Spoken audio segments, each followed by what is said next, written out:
your friends to learn things about you, but it's really useful for yourself to be able to go back and see, what were some of those big events. It's really sort of like going back in time. It's interesting.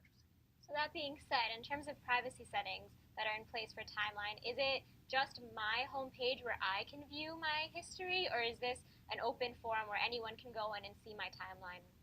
It's all your privacy settings still apply. So Okay. if you were posting things to just your friends, only your friends will be able to see those things in your timeline. The great thing about it is you can actually go back and change your settings back in time. So let's say you posted something and you didn't mean to post it to public, or you didn't mean for it to be visible to the networks that you're part of, and you only wanted your friends to see. You can actually change that and adjust it. You can also just completely remove things that you don't want to be even visible to your friends.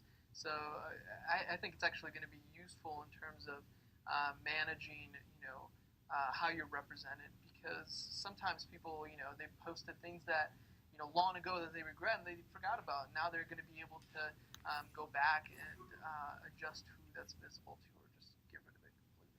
So say I went on and retrospectively filled in spots that were missing that I wanted to be put in there. In terms of my feed, would it show up as, say it was photos from a vacation I took?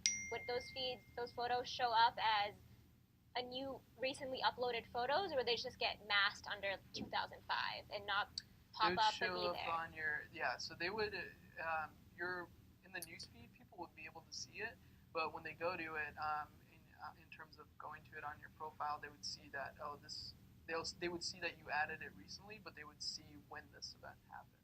So you're basically, they would go to where that event is in the timeline. Okay.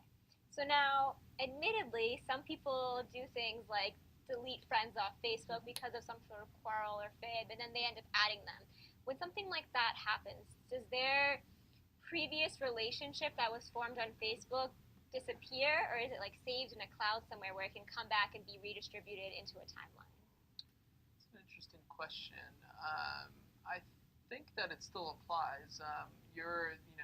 Things that if you're friends with me and you posted something 5 years ago on my wall, and we all of a sudden, I unfriend you or you unfriend me, what you posted on my wall is still there. It doesn't go away. So if we all of a sudden became friends again, that's still there. It still maintains that history is still there. But would